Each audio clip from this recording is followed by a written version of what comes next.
Everything's over there now. It's so automatic, right? Don't even notice. They moved everything on me. So I just used what I had. Or would be behind you though, you might. How are you doing? Hey, what's you? Oh, I was working for RCS for a while at the shelter and I retired, so. Oh, you're Now I tired. have some time. Meetings again. So good. I'm glad to see you. Hi, Brian. Hi, how are you?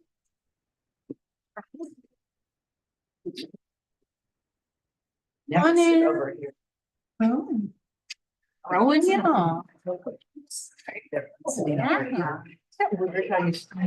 See, you always sit. We just sit in the same. We sit in the same spot. Okay, so. The beauty is people need there. I know, I was just saying it's for, I do have a PowerPoint. I've got to. No, I just- It's okay, don't worry about it. Don't worry about it. Diana? Diana, yeah. Diana. Nice to see you. You have a name badge over on the table to your left. Diana.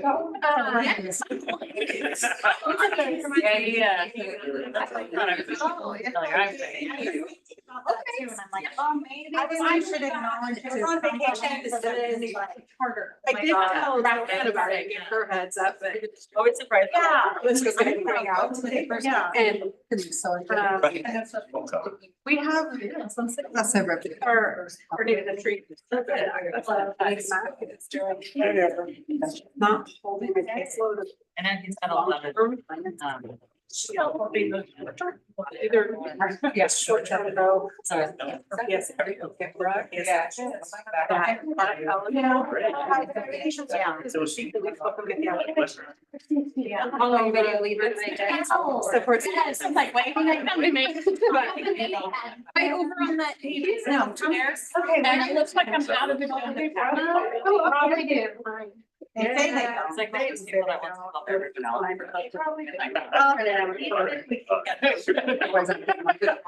Yeah. We all love it. We took them back for the like, the view that we get. All of it. You know. Now that. And we want to lease. Like take your. Blessings is the meeting. That's all. How you doing? Said, are you? Went in for Kane. Yeah. Got her baby? Yeah, I think. Okay. As far as I know, yeah. Heard India. Good news. Yeah, me too. And then I'm like, oh, I've been all in. Yeah, I remember what I've done, what I haven't. I have them, I just haven't. I know. I could go. How do you get here? One way. One way. One way. I know. I'm dreading. I know. Yeah, I guess, yeah, because you can't, it's not Well, right, and then you have to wait. I just started crocheting into the scarf I'm trying to do. So I was like, my mom's like. Yeah, most of the stuff that I do is like edges to like deal with the weight, so it's all enough rounds. What is that? Yeah. So it's help, right? Yeah, yeah. I didn't know about the You still have to, yeah, you do have. Yes, I didn't know. I would just. Everybody has. You know. It's my very first time. Got the ones that trying to make it. Yeah, when you said. If you try to stand, you. As you get bigger and bigger, like. People just go. But if there's a car or it out. I've got you a name badge. I find it so strange that. Advisory members on the far right. It's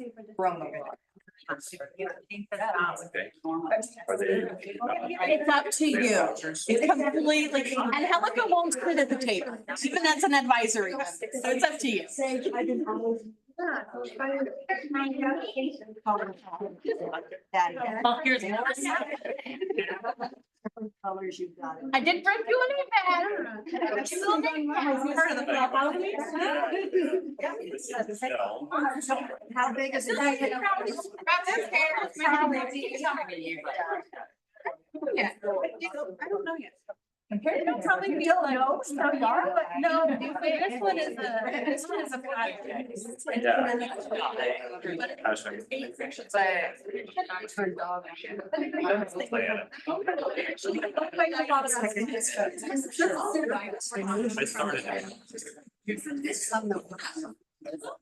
So I think it'll be.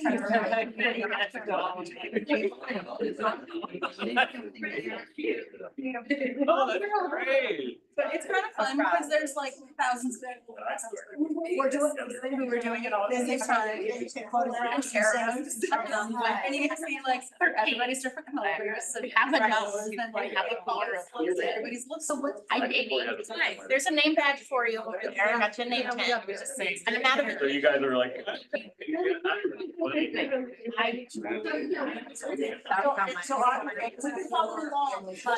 He's Lake County. And I don't have my stuff to go figure, make more for me. So they're at a, Don's going to give you. Same email, same program. She's carrier and cattle dog, which are very active, working. That's what I every time I look at it. One day. Ready to roll? Ready when you are. All right, This is her life. that will come to order. Is this where you take roll? That's the first step, yeah. All right, let's do that. All right, when I say your name, please let me know that you are here. Aaliyah Armstrong. Alice Langdon Sloan, or anyone with the Caddo tribe of Layton. Amanda Archer, anyone with Mendocino County Youth Project. Blythe Poster, Brady Nord. MCOE. Deborah Ramirez or Chris Persky, or anyone with Redwood Valley, Little River Hmong Indians. Denise Gorney. Here. Diana Gutierrez. Here. Faith Dayton. Present. Jacqueline Williams. Here. Jeanette Ornelas. Here. Janie Smith. Here. Jennifer Cook. Here. Joanne Brewer. Here. Joanna Olson, or anyone with McCabe. Judy Albert. Here. Camille Leggett. She might be running late. Karen Lovato or Jennifer Thompson, or anyone with the County of Mendocino. Nations, Matt McMullen, Yes, here. Michelle Fox. Here. Lemmy Guerrero, or anyone with Mendocino Community Health Clinic.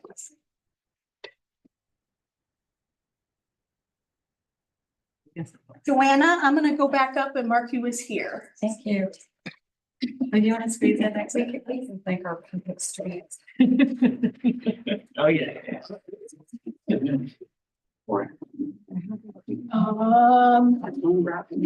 Bahira Elliott. Here. Teresa DeSimone. Here. Paul Davis. Here. We have a quorum.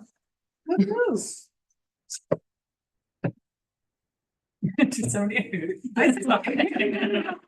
True. Very challenging. That deserves like a big old. Yeah. Way to go, everyone here.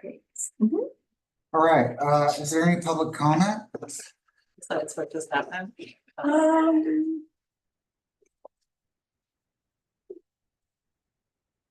didn't receive any advanced written submissions. All right. Move on to the approval of minutes.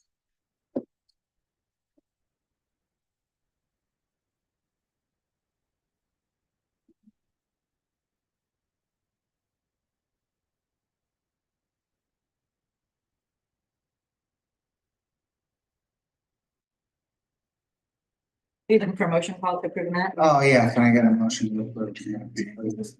I move to approve the minutes. July 15th. I can second. All right, when I call your name, or actually, I'm jumping ahead. We're supposed to say if there's any discussion. Is there any discussion about the minutes? You may proceed. Is there any public comment as well? Oh, So we say, is there any, okay, so there's a motion on the table, sure. then there's, it's usually board, but it's membership, discussion. Got And if there's no discussion, then we open it up for public comment. And if no members of the public have anything to add, then we can vote. Got So it. is there any discussion from the public or anyone else? All right, when I call your name, please say yes, no, or abstain. Denise Gordy. Here, yes. Diana Gutierrez. Yes. Faith Dayton. Yes. Jacqueline Williams. Yes. Jeanette Ornelas. Yes. Janie Smith. Yes. You sure you weren't here? You can abstain from the vote. Oh, I thought you, okay, yeah, I abstained. So the vote is, do these minutes reflect what actually happened at that meeting? Right, and I can't vote on that. Right, since you guys weren't a member yet, so sorry about that one. So, okay, Jennifer. Yes. Joanne Brewer. I don't think I was here, so I'm gonna abstain. Okay. Joanna Olson. Yes. Judy Albert. Yes. Matt McMullen. Yes. Michelle Fox. Abstain. Tahira Elliott. Abstain.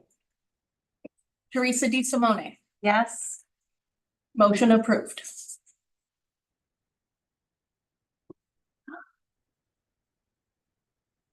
All right, announcements. That's not my read usually, Veronica.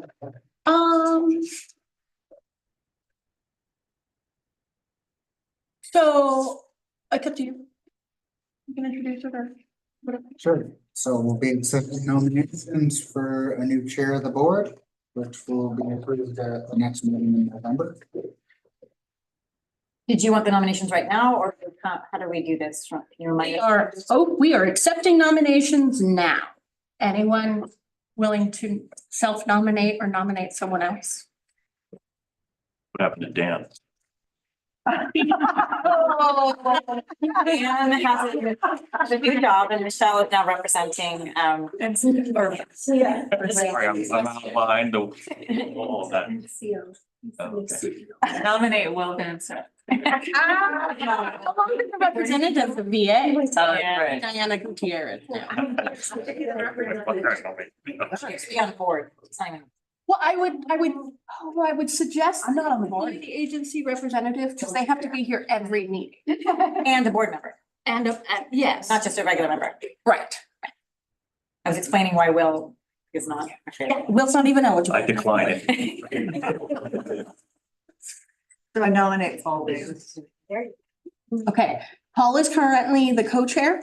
So if Paul was to accept that, we would have to do nominations as well for the co-chair position. Just to let you know. Do damned if you don't. I know. We have two people, Paul can't be everything. No, thank you. Oh. You can always nominate Jackie. No, I'm not on the board. Nope. Oh, Nope. just a COC member. Oh, yeah. So we do have a nomination on the floor for Paul Paul for Davis. chair. Yes. Are you willing to accept it, Paul? Sure. Okay. Accept the nomination. Okay, so he's accepted that nomination. We can't make approvals today because we're not a board. We're a full membership. Okay. And we need to give time for additional nominations to be made.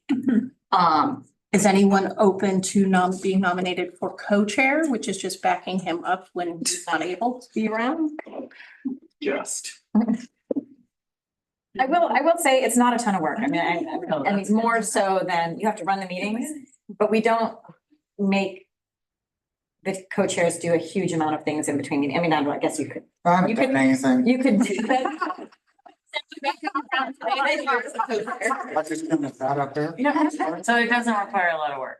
So Veronica typically sends the agendas a few days to a week in advance to the co-chairs to kind of review them. If there's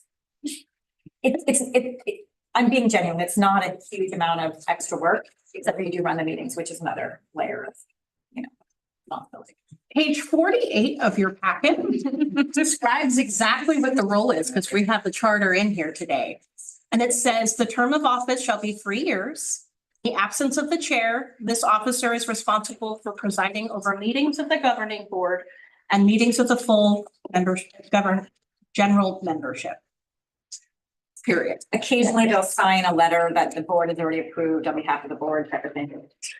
So like if the chair is conflicted or the COC board wants both to endorse it, like that might happen. It looks like you're interested, Faith. I'd like to see a little more diversity on the chair and board chair, so that's why I'm just looking around the room. But I still want to make sure it requires no effort on my part. It's nothing but that. I would. I mean, I think. You have a lot on your plate. We'll think about it and then we'll come back next month. Thanks, Judy. You look like you were interested. Okay. All right, we'll move on to reports and presentation. Veronica, you want to tell us about the POC new member invitation and orientation? Yeah, so usually this meeting would have been an open invitation to anyone in the public interested in what the COC is about. Our membership committee just couldn't coordinate. Nobody was available at the same time. And I just wasn't able to get everybody together to come up with a process and such. So instead of doing it that way, I rethought it and I'll be issuing an open invitation through a press release. And I'll be directing people to this YouTube recording of today for the presentation that I'm about to make. And then we can do that invitation. It's a little different than what we've done, but it still meets all the charter requirements and the HUD requirements. So I wanted to start out with a welcome to all the new faces that we are seeing around this room today. It's really exciting. We have a new agency member, the Willett Shelter Advisory Group, represented by Janie Smith. Welcome. Just recently joined us. Very exciting. Carolyn is Oh, part of our group too. She's here today. Oh, awesome. Carolyn has joined us in our Inland North point in time count before, so she is not new to homelessness. Down there all. Oh, yeah. Excited to see you both. Our CHDC has some new representation. Michelle Fox here is with us today, and she's the new board representative. Ashley Hathaway will be backing her up.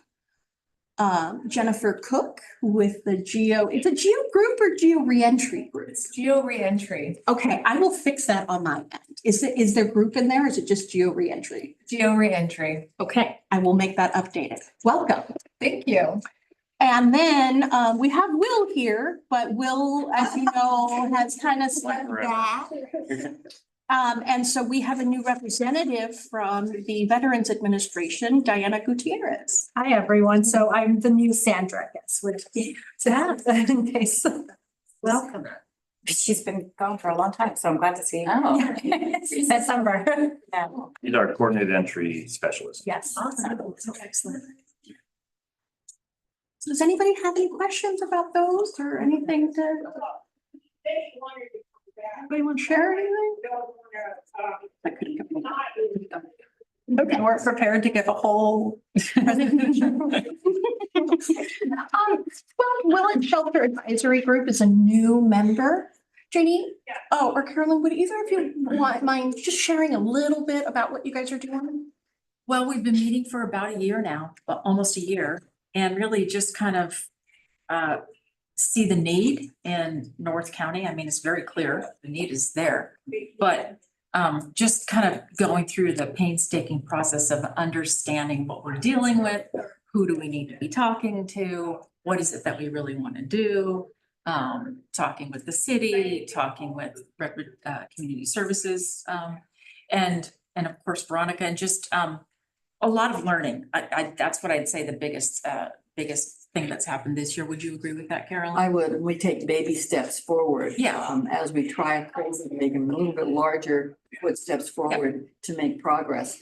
We're determined though, it's gonna Yes, happen. and we're learning all how much we don't know. Yeah, absolutely, 100%, but feeling good about the progress that we've made and just again, understanding what all the ins and outs of getting something like this off the ground for North County. So we see that we have, you know, shelter in Ukiah, we have one in Lakeport, and we have one. Where else? Bragg. Fort Bragg, but we don't have one for North County. We really need it. So we're a determined group. Agreed. That's what I would say. Awesome. Okay, so those are our new members.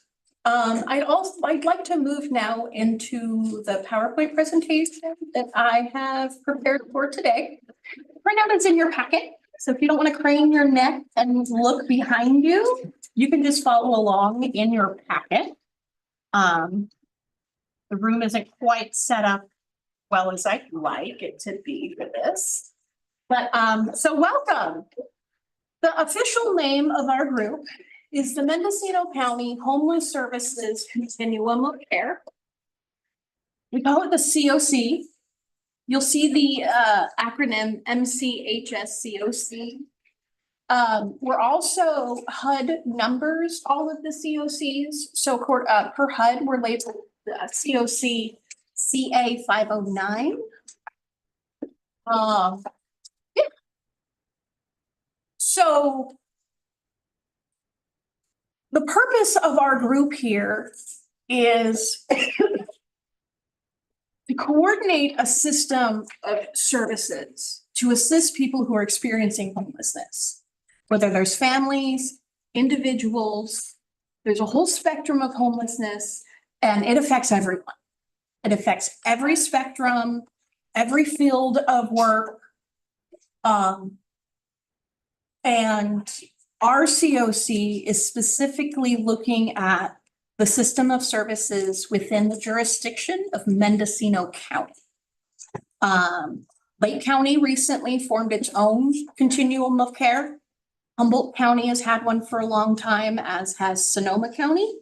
So there's individual local groups of persons like yourselves in those other communities as well. So, and this is a nationwide model. There's federal regulation that authorizes this program. And I've got the Code of Federal Regulation in your packet and up on the screen.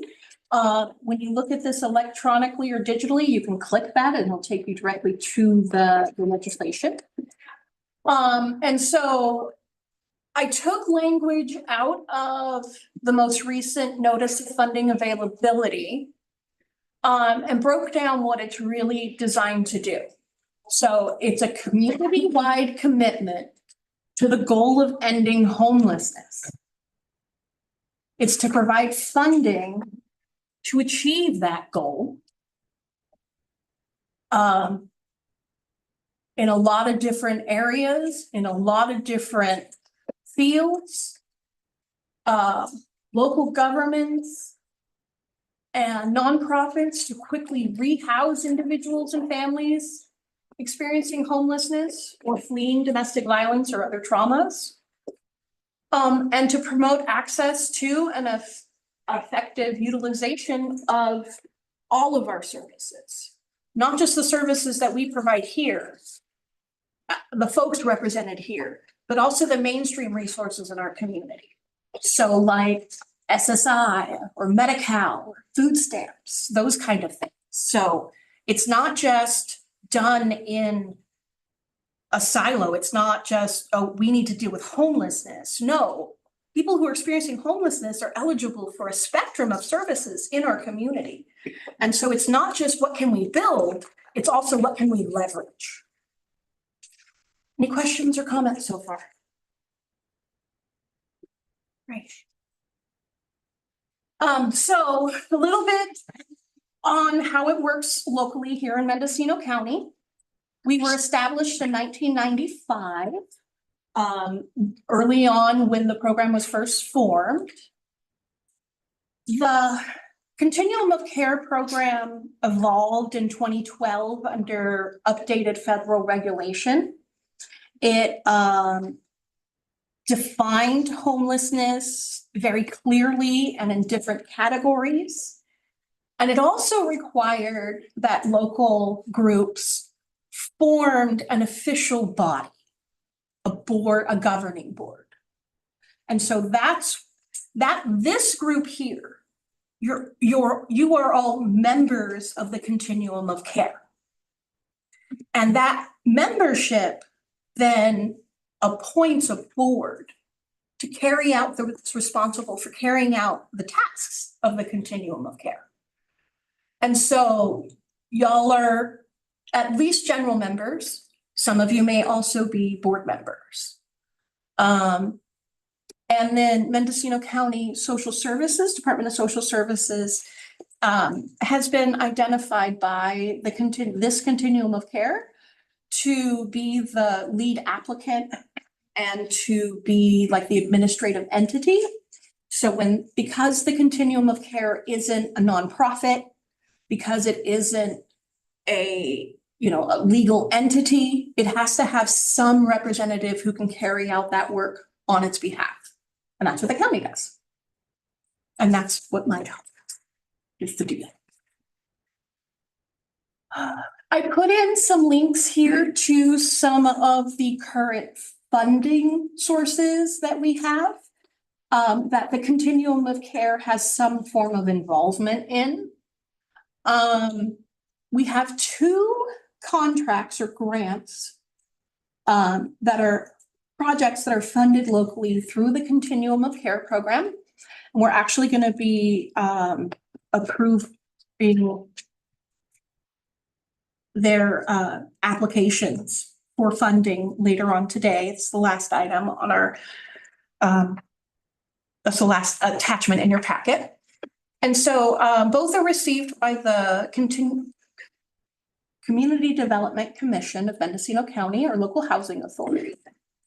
The largest of the 2 grants funds the Permanent Supportive Housing Tenant-Based Rental Assistance Program. And it provides permanent rental assistance for people who are experiencing chronic homelessness, which is they have a disability and they've been homeless a year or longer, either consecutively or in episodes. There's also the Emergency Solutions Grant, which provides funding primarily for emergency shelters and some rapid rehousing. There's also other additional activities under it, but that's primarily how we use it locally. And then we also have some state funding, and it's called the Homeless Housing Assistance and Prevention Program, or HAP, which is another acronym used by housing authorities and other people. So it gets a little confusing, but so those are the primary funding sources that this board is overseeing at this time. Any questions on those?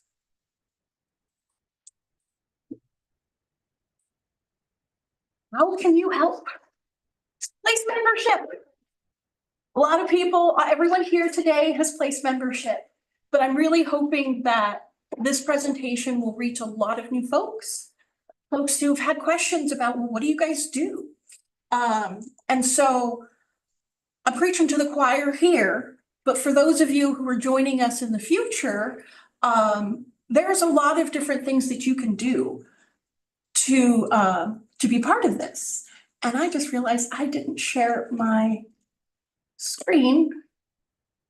And so people watching this recording are not able to see what I'm doing.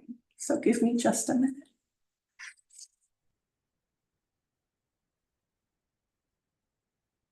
Okay.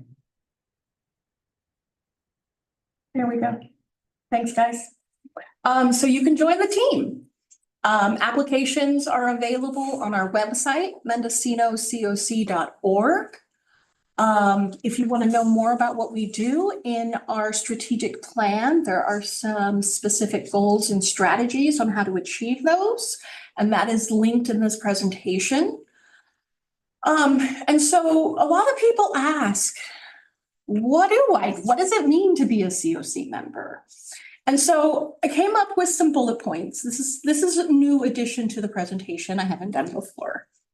And so sometimes your agency may represent a subpopulation of folks, may provide substance use services, or maybe your behavioral health agency, or you work specifically with veterans.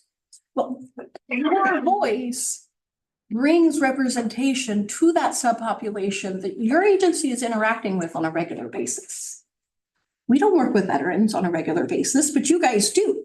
So that expertise is imperative to have, not just on our board, but in our general membership as well. Attend these meetings quarterly, 4 meetings a year, bare minimum. If you just want to come, find out what's going on, that's the minimum attendance is 4 meetings a year. And then we also ask that you participate in at least one committee or work group. We have a bunch of different committees ranging from, our data systems to how our coordinated entry system is connecting people to specific housing, to diversity, equity, and inclusion. So there's a whole variety and there's something for everybody. Participate some way in our annual appointment. So, or PIT, you may hear it. It's interchangeable, it means the same thing. And that is the HUD mandated annual count of people experiencing homelessness in our jurisdiction. So we ask that our members support those efforts in some way. What it's going to look different. What Hospitality Center is able to do is going to be very different compared to what the Veterans Administration can do versus what, a city can do. I mean, like it just, everybody's different and everybody has something to contribute. The general members approve changes to our governance charter. That's why I'm today, later on in our agenda, we're approving expanded language for our diversity, equity, and inclusion committee. And so the general members really set what those expectations of the COC are. And finally, they appoint the board of the governing board that oversees policy and deals with the ins and outs and is ultimately responsible for the operation of the COC.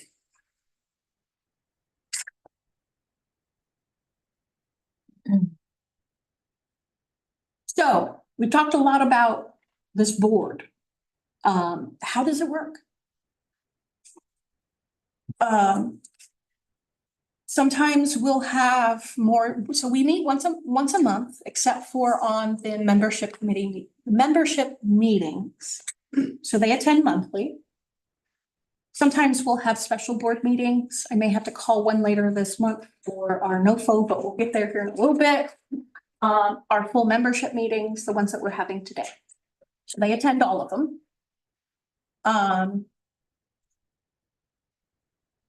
There are policy and procedural changes that occur across the board to lots of different policies, and the board is ultimately the one that approves those changes. And ensure that the COC board responsibilities are filled. And just for time's sake, I'm not going to go through every single one of those, but it's in your packet and you can see it here. And so there's some specific things, but like establishing performance measures and, setting the bar for what the expectations in our community. How do our meetings work? Well, like I said earlier, there's quarterly full membership meetings. We ask that you serve on a committee of some form to work on an actual, real project that we're doing. And these meetings are governed by the California State Ralph M. Brown Act. We call it the Brown Act. And it required certain.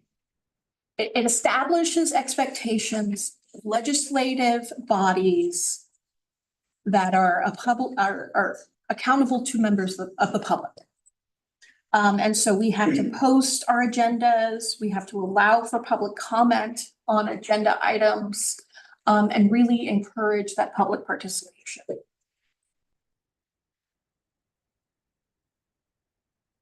I've linked here where you can pick up membership applications. This is my contact information, wilsonv@mendocinocounty.gov. Our telephone number 707-468-7071. You're welcome to call or email me anytime if you have questions. Anybody have any questions? No comment. I like putting an exclamation point on committees.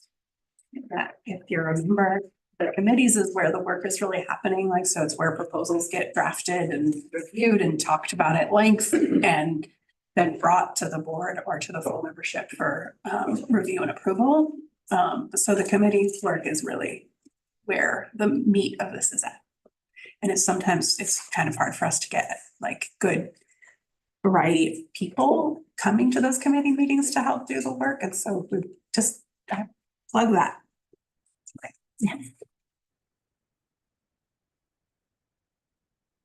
Can you give a sample of the committees that you have? So some of us who don't know all the. There is a list in your packet. I don't know that she has. I don't. Yes, you don't have a packet.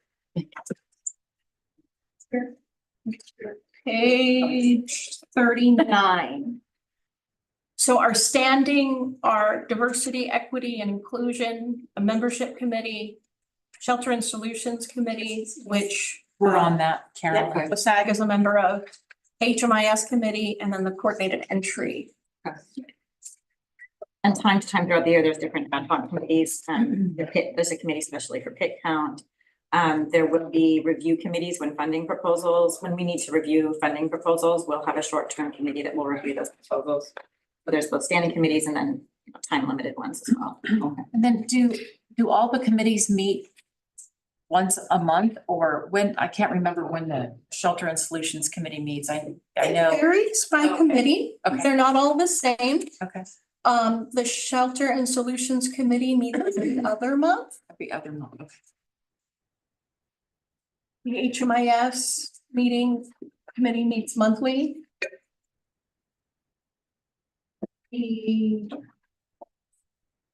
Coordinated Entry Committee meets quarterly with work group meetings on the off months. So they're all different. With the strategic planning, it dawned on me that I haven't been to one in forever, and am I missing? We haven't had one in forever. Okay, Yeah. So you're not missing anything. Okay, good. We just have. Okay. I'm good. Thank you all. Thanks, Thank you, well Veronica. done. Veronica, can I make a comment too? Yeah. I feel like once you join, no matter in what role, you're the person that needs to speak up or answer questions about this policy. Or people will ask you as if, because you've joined, now you know all the stuff that we've just gone through. And you've heard how layered and kind of complicated it is. So that's why you really need to write Veronica's phone number on your hand.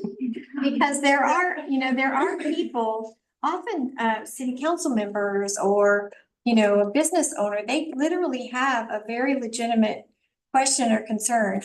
But we can't, it's real hard to represent all of that information. And so, again, I think we're kind of the front line to beat down some of the misinformation that can, get legs and grow. So that's the hidden responsibility you've just signed up for that you didn't know. You're gonna have to help us with. Thanks. All right, we'll move to updates from local jurisdictions, Megan, County. Yeah, I have three small updates. To each other. So the first was I wanted to give this body kind of heads up that the sheriff is forming a task force. I don't exactly know what it's going to be called, but it's a task force around homelessness. It might be a little bit broader than just homelessness. It might be more specific to law enforcement response to homelessness. The whole like package of it, I'm not totally sure what it's going to look like yet, but I did want to let people know that that's been being talked about and looks like it's definitely going to happen. So I really don't know anything more than what I just told you. So I don't have any more details about how it will be structured, what the membership will be. It will be spearheaded by the sheriff, but I do know that the director of public health and behavioral health, Janine Miller, will be substantially involved as well. So as we know more, I'll let you all know. That's one piece of news. The other piece of news is, it's not really news, but I just wanted to circle back to this board and remind you all that like 6 months ago, maybe, we we kind of closed a very old loop about hiring a outside evaluator to look at our shelter projects this year. So several years ago, the COC board had agreed to this evaluation concept that each year we would take a different kind of project, hire an outside evaluator to come in, work with those projects, do a little, just some basic evaluation, provide some best practices, some feedback and ways to improve, and also some, positive feedback on what's going really well. So that is finally in place. We actually have a contract with our shelter evaluator. It's from ICF. I don't even know what ICF stands for. It doesn't stand for anything. So it's a consultant. It's actually a national company that does a lot of work locally and all over the nation on homelessness services of all kinds. Typically HUD funded projects. So they definitely have a very strong HUD lens, but the individuals that are working on this shelter evaluation also have a lot of experience in California. So they're pretty aware of California issues as well. They're going to be working on an evaluation of Ford Street, Hospitality Center, and Building Bridges. So we did not include the domestic violence shelters in this cycle because it's Congregate shelters that are funded through the COC or county. So that's exciting. It took us a long time to get this contract in place. I'm looking forward to it. And those shelters that are going to be involved, obviously, will give you a lot more information as soon as we can. So that's another kind of announcement. The last piece I wanted to share with you is I had to pull some data for a different project related to homelessness. And because this group has been working so hard and so many things for so long, and we get asked a lot of questions about outcomes and data and how much money we're spending and blah, blah, blah, but sometimes it's really hard to wade through. I just wanted to share with you some of the trends in the data that I've gathered in the last couple of weeks. And what I'm going to share with you is very specific to projects. Either I know the data, like I personally know the data, so I feel really confident about it, or it's being publicly reported in a way that's very verifiable, or somebody specifically gave me this information who knows it. So I just wanted to share that. I'm going to just share you five bullet points that are actually really exciting. So in the past 3 years, 969 literally homeless individuals have been housed in permanent housing. This is the data through HMIS reported to the state. So it's, as you know, it's just literally homeless. That's probably an underreport. So, but 969 in the last 3 years. That does not include individuals that have been housed in some of our specialty mental housing, because that's unvalid housing. Some of those, not in this one. So some of those are not included, which means this number is still low. And as again, this is literal homelessness. So those of us who've done work with people that are doubled up or may not count as literal homeless wouldn't show up in this data either. But that's a lot. So 969 the last 3 years. Another data point I wanted to share with you is our Heads Up project receives referrals from law enforcement that a team then kind of figures out who the most appropriate person is to respond to that need. In 2022, 52% of our referrals were for homeless individuals. In this last year, 23%. So it's a really significant decrease in the number of referrals from law enforcement related to homelessness. What does this mean? I don't know. But it probably means that calls for service related to homelessness are significantly down. They typically don't have been sending us referrals when they're the call, like I'm annoyed about this homeless situation. So that's probably what it means. But it has declined from 52% to 23%. And the law enforcement organizations participating in this project are the Sheriff's Office and UPD. So it's just those two. The Ukiah Valley Fire Department does collect information on whether somebody's homeless or not as a call for service. Not all law enforcement organizations do, but fire departments are required to. So the Ukiah Valley Fire Department has had a 28% reduction in calls for service for homeless individuals between 2021 and this year. So again, that's a trend line that they track this every single call. Our Front Doors for Families program, which is a new program within the last 2 years. Last fiscal year, that program stabilized or housed 175 homeless or at-risk families. So this is not just literal homeless, this is the whole spectrum of families. And the last data point, and Teresa should certainly cut, because I got this from her, that in 2022,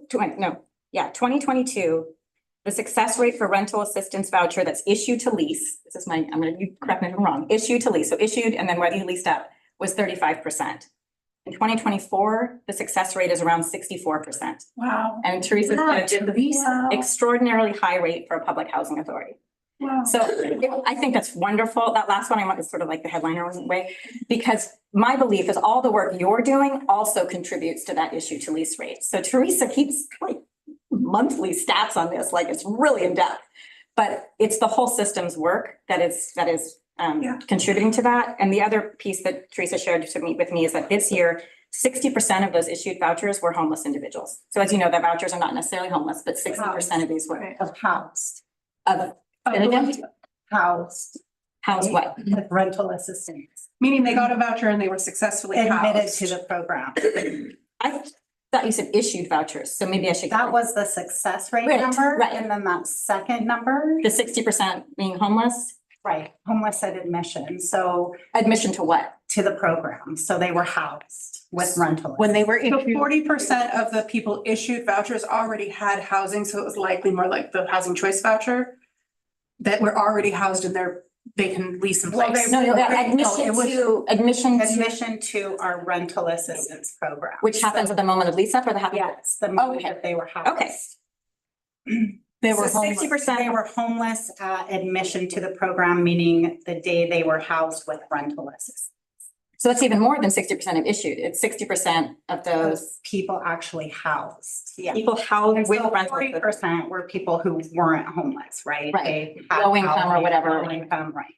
So that's more huge. than half. So 60% of the people housed with rental assistance vouchers are homeless at the moment. Right, and that number has increased a lot in the last couple of years, just because our focus is all of your guys' work that you're doing, our collaboration with our Yeah. homeless service providers, the preferences that we're providing for people who are homeless. Front Door for Families have the preference. We have a homeless and disabled preference. We work with the VA. So those numbers are just, they continue to go up each year. And we have increased our Significant. Right. Yes, so Yeah. all of this wouldn't have been possible without that. So I wanted to share this with you because it's not always true that the data shows up after all the hard work people has done. You know, sometimes you work really hard and you're like, the data is not really showing. Well, I think that's what made me comment on that. So many of us have folks that have been working hard for years, but the availability of places, in places was really low. Yeah, And it's just so discouraging. So this feels a little more balanced. right. Yeah, you would be amazed at what our housing navigators are doing and finding the place. Like, it amazes me that the work that they do to help these people get housing. Pretty cool. So I was just sharing that data with you all. To make you feel better. And just As a comparison real quick, when I started in this position in 2019 and we started doing our strategic plan, the PSH lease up was less than 5%. Yeah. There's been a lot of work done as a community. that was before Teresa. Yes. And then the numbers I gave you just now, Veronica, for I think was the universe of vouchers, it Yes. wasn't just PSH. Yeah. So Still, like, I have a comment or a question or like, how do we do PR? Can we, like some public relations work would really go a long way? Because I know, there's a I'm not community gonna go into perception. the other side of the things, but like, I think that more than just me needs to feel the feelings. Like, I'm gonna cry feeling that because it often feels hearing those things, is it often feels so futile. That we're just banging our head against a wall and not making a dent, and because we're so deep in the weeds Yeah, of it, that even though I know that like we're busting our rears, but it's still like, so if that's just me, like I can't imagine the folks that don't have a seat at the table, what they think we're doing or is happening, and so Well, just how do we the get the task news force out on around, like, homelessness. look at what's happening. yeah, I don't know. I mean, I prepared this myself because I get asked these questions, and so I was like, okay, I actually have to condense this, and I was trying to pull out the things that I know people in the community are particularly concerned about right now. So I was like looking at the ones that, and I wanted to find some, you know, the Ukiah Valley Fire Department has no incentive to mess with their, you know what I mean? Like, that's a neutral thing that they're telling us. So, I felt like this is not data that's skewed, it's just the facts. And, what we do with it, I don't know. It's a good question. So one thing we could do, Well, at the very least, Because- can you email those data points to? yeah, that's what I mean. I can, and again, I did not do an exhaustive, I did this morning. Right, Because I was looking at the things that I felt really confident I could explain where that number came from. Yeah. Right. I just think, kind of stage set is important. The people that have been working at this and working away, all we see is what's out our window. And so to see the cumulative, if nothing else, we lift ourselves up, and we need to lift ourselves and our staffs up that are doing this work. I want to share that with my staff. Yeah, it's a slog. But I also, We're exhausted. but I also think that I don't know why, it just remains a constant theme in the general population. I think that it's always the homeless who are doing the break in and snatch and all this, and more laws need to be, and they need to be imprisoned and everything like that. And so, I mean, these are substantial numbers that you're talking about, and substantial numbers of a decrease in homelessness and people being housed. But I think in terms of the general population, they still target the homeless for all the things that are wrong in the community. So, I mean, I think some good news is One of the Good ways credit. I've often thought, like, I get invited to like Rotary, tell us what's going on. I think those small groups where different members of this group go and talk Mhm. to church groups or what, I think that is more like interested, receptive.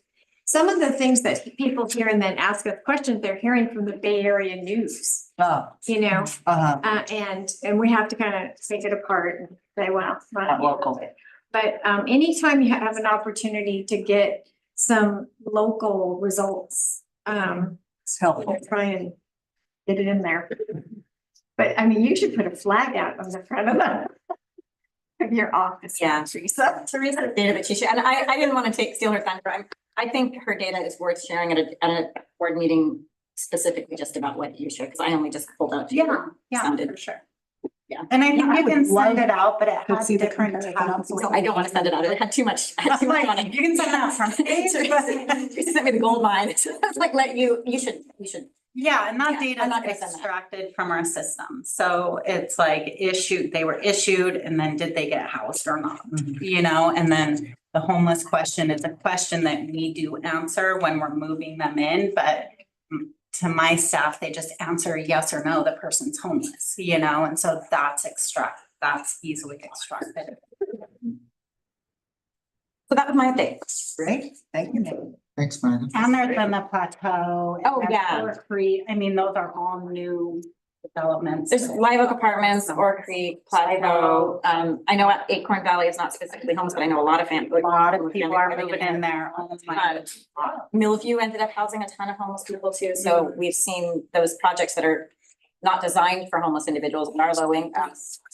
And part of the reason homeless individuals are being successful moving in there is because of the housing navigation. They have people to help get them into these opportunities that might have been harder for them to know about. Or And that supported. collaboration that we're doing on monthly, like we're talking and connecting and Right. with all homeless service providers. So it makes an impact, Yeah. you know. Probably the contracted, don't you have a contracted C provider or something? Yes. Our coordinated entry, yes, I think of the coordinated entry, like night and day compared to a couple years ago, when we didn't have a 100 persons specifically staying on that. So I think that's part of the success rate you're seeing as well. So, okay. Okay. I'm fine. That's cool. Do we have a report from the city of Ukiah? I'm over here, Shannon Bradley, Deputy City Manager. I don't have a lot to report on, I guess. I think general commentary regarding Megan's report is that we do see the successes that are happening in the community as the local government. We do get a lot of feedback from people, and most of it tends to be negative. That's just the nature of how people interact with their local government. So we try to receive information kind of through that filter. The Heads Up program in particular, in the work with the outreach teams, the collaboration with the county has been extremely effective for our police department, and we're immensely grateful for that. Most recently, our I don't want to say our biggest concern, we're concerned about everything, but our focus in law enforcement has been on repeat violent criminals, right? And we know that the community kind of lumps all of these people into one category, which includes homelessness. And we recognize that that's not necessarily the case, but there's definitely a breakdown in our criminal justice system that is allowing really violent criminals to be out on the street way too often. So that's where our focus is.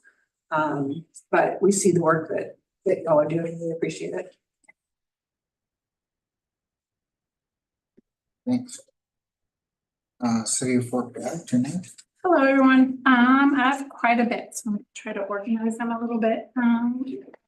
We started a fentanyl task force, so the city of Fort Bragg collaborated for our second time with community partners to kind of look at the opiate epidemic we're having, not just with homelessness, but with everybody in our community. So it consisted of that task force. I wrote it down. We have Mendocino County Office of Education. We have the DA's office.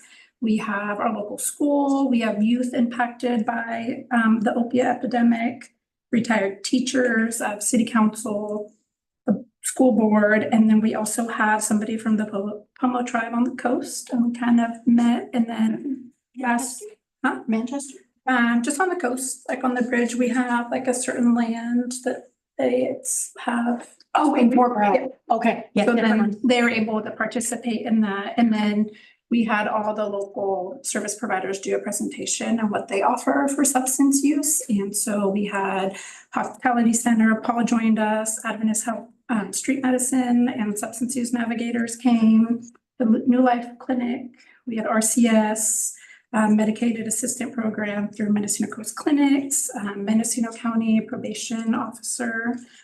And they kind of talked about how they could help and then how we could all get together and continue that on. It's October Domestic Violence Awareness Month, so all our officers at Fort Bragg PD have bolt bags available throughout the year, but we kind of recognize it more in October. So if it's a victim of domestic violence and they do that call for service, we're able to have that kit available for them if they have to leave the situation. The other one is we have City of Fort Bragg. Fort Bragg PD did get awarded their Prop 47 grant. A press release on that, if anybody's interested, has more information that I have. So I think we need to meet with hospitality to kind of see how that implementation will work. So is 2.5 million over 3.5 years. Hospitality Center will get 1.5 million of that. And then our care response unit at Fort Bragg PD will get $1 million. That includes a new staff member and to expand services from Mendocino to Westport. And we also will be working with the sheriff's office and their substation in Mendocino to kind of implement and expand the crew program. And my last one, so I had a little bit of stats that got sent with me.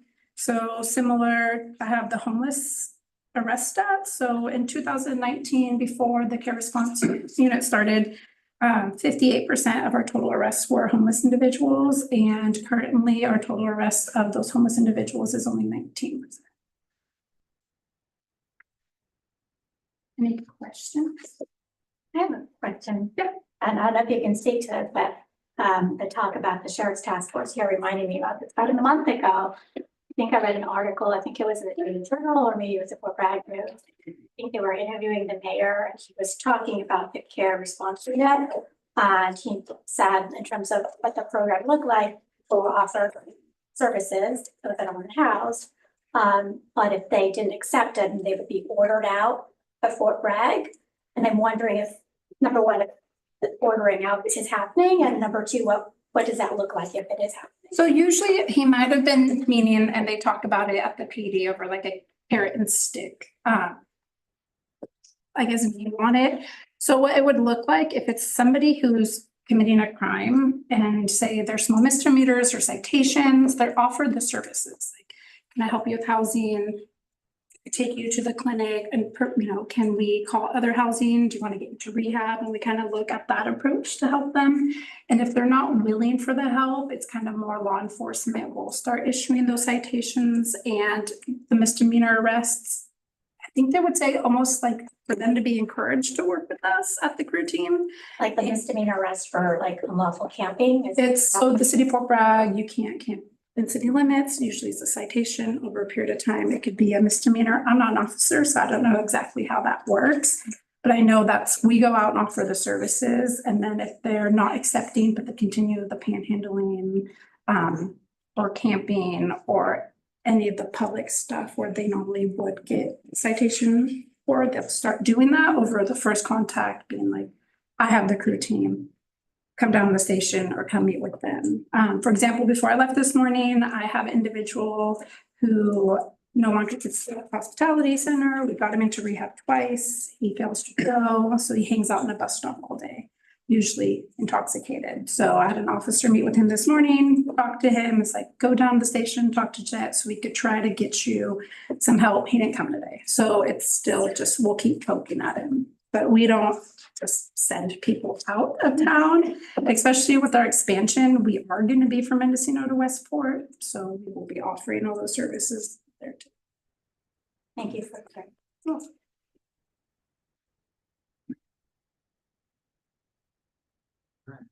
Any other updates from anyone? We'll move to standing committee reports or strategic planning. Megan? We have not met. But I think 2025 should be our year to update our strategic.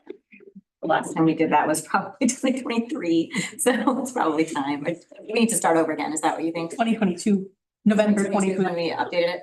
So our strategic plan needs an update.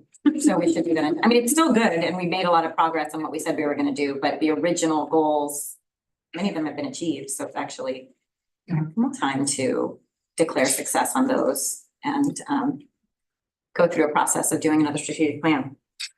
If you do a strategic plan, how many years do you progress it forward? I feel Five? did we 5 sounds like a lot, does it? Did we do 3 or 5? I think we did 5. 3, you'd be on track. Yeah, If it's 5, you'd be premature. right. So we're on track. We're premature, right? Yeah. I think it was 3. I should have. Yeah. We passed it in 2020. Sorry. But then we did an extension. We did an evaluation in Yeah. 2022.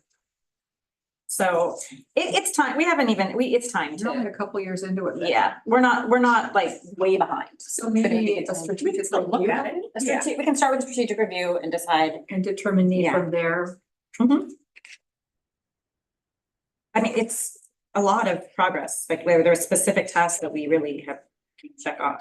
The reason I think we need to revisit it is that I wonder if we would rank order, because there have been accomplishments and improvements. We need to look at our wins and needs and see if our priority changed. Right. I think it captured a point in time, which was relatively close to the Marvitt report being done. And so when we started that process, there was a lot of comparison and evaluation of the Marvitt study and how our goals may or may not fit in with that. And so we were really looking at that through that filter which may not be as relevant now. No, I think, one of the things somehow we missed the messaging on that, or we didn't issue the memo on that. 18 of the 26 Marvin recommendations were integrated into the strategic plan. We have achieved a whole lot of them. So when I continue to hear that the county hasn't done the Marvin plan or the COC ignored the Marvin, it's just completely not true. I still carry around the list of all the recommendations of the Marvin plan. This is the work we have to do. This is what we have to do because it's just like tossed around as this thing and I don't understand why. Homelessness is still visible. Maybe that's why. Were the results published too? The results of what? Accomplishing those objectives in the strategic plan? In 22 it was. I don't know. I haven't figured out how to kind of put to bed the ghost of the Marbert report. I mean, I think the Marbert report, first of all, wasn't a plan. It was like observations and recommendations. Yes, it wasn't a strategic plan. A lot of them were not the exciting things that the community latched onto, but they were the things that totally made a ton of, like, for us, meant a lot. Improve your coordinated entry system. You know, one of the recommendations, fully build out and use HMIS. That is not anything the public knows about or cares about, but there was a lot of there was a lot of structural recommendations in here that we actually did that I think contributed to the outcomes we're seeing now. And also like decrease duplication. Decrease One of the duplication, things, and we've done that throughout Yes. this conferencing Yeah. to a huge extent and There were things, I mean, like, maximize utilization and. So if Right. you remember what derailed us, there were a group of people that took exception to a couple of his recommendations. They felt it was a violation of people's right to be here. And one of the questions was, are you from here? Are you? We got really hung up on the we got really hung up on that. local. Right, so we got hung up and derailed, and so that's where we lost the core that we ultimately even implemented. So, the things get politicized and then we just it's hard to get it back. But, I feel like he was a consultant. He came in and he gave us his best shot of his experience. He ran a clinic near where my sister lived in San Antonio. And his years ago, his claim to fame was he moved and opened a behavioral health facility next to the shelter for vets. And that really worked. So this guy started from trying to figure out how to get services for people that were struggling with homelessness. So he took his life impressions and then created this. So I just found it interesting that we hired a consultant and we asked him and then we argued with him. All we should have done is said, thanks, Bob. And then and go, what would work here and what would apply and what could we? Which, Jackie, is what we did do with the strategic plan, but somehow that messaging got all messed up. But the public thing went haywire. It did. Except that I thought that one of the big arguments was they kept on saying all these people are being shipped in and they're not really our people. And then when it turned out, it was like 66%. Yes. These are our people. And then you wanted to exclude like people have already been here for 10 years. Are they not our people? Right. The other thing that it didn't look at, because it looked at the overall it didn't look at each individual service providers, the connectivity of the service provider, so who's actually accessing services and housing vouchers. Right. And when you look at that data, we've been collecting it at B2 for years. It's like 83% are severely deeply connected and 93% have been here for over 10 years. Right. So, I mean, and so it doesn't look at that granular, it just looks at this thing, and now we're getting lost in the weeds. we are lost. Don't bring up Margaret, that's the lesson from it. So the truth is, we looked very deeply at the Marbert report when we developed this. And a lot of what Marbert suggested was we all agreed with and wanted to do and did do. Some of what Marbert suggested was a law enforcement issue. One of his recommendations were things like engage van campers and impound vehicle when necessary. We'll remind the COC, we were like, we're not in the business of impounding vehicles. That's way outside of our scope. So there were certain things that we left out because they were not the purview of of the COC. I'll also remind you, one of his recommendations is he felt it was inconclusive if an extreme winter shelter is needed in Fort Bragg. He wasn't fully on board with that need. We went ahead with it anyway and supported it anyway. So there's, you know, I think people talk about the Marble report without looking deeply at what he actually suggested. And remembering, he's a consultant. Anyway, point being, we probably do need to do another strategic plan, and I don't know if we need to revisit the Marble report. No. Strategic plan. That's what our goal is. Right. So And whatever this shelter consultant brings. the to shelter bear. consultant might have something helpful. I see it as a very good reputation that I think maybe hopefully we can all buy into. Well, yeah, I think But that part of the issue was that that might they be would a- not buy in for that particular consultant. that might be a better source of local information, Yeah. localized to what we're already doing. That might be better. The evaluation is meant to be for technical assistance. It's not meant to be it's not an audit or like a investigation. It's definitely not that. It's a supportive evaluation, which is what we should do as we fund people over time, you know. Megan, more and more I'm asked about cost. Yeah. And that's a tricky one when you do families. Kind of like, well, if they have 3 kids, it's more than if they. Right, the cost. You know, but I do think there is another narrative out there is they think we've all gone into this line of work to make money. You guys are making millions, you're not demonstrating it. So I just think we haven't talked about that in the past, and we might want to educate people to show them what our costs are to do what we do, so they realize that this is modest. And Well, we did, that is one of the evaluation, I don't remember how we phrased it, but I don't think we used the word cost effective. I don't think that's what I meant, but just like, you know, I think we kept saying efficient. is the cost per bed night or whatever the benchmark is for that particular project, is it in line with what is typical? Right. And I think we're gonna find it is, or potentially sometimes even less.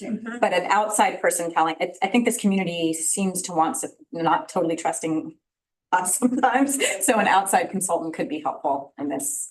I would think that, especially if they're gonna talk about money, that would be helpful, because I've had people say, just put them on a cruise ship. Oh, please. I know, I mean, they see those big dollar amounts that are available. That doesn't mean that when they come here, that they turn into big buckets for all of us. I mean, that's the lack of understanding gap. Okay. And I think COVID confused it. Yeah. With some other COVID buckets of money. So I do understand how people have gotten confused, but I'd like to get it back to what's really happening. The right side of it.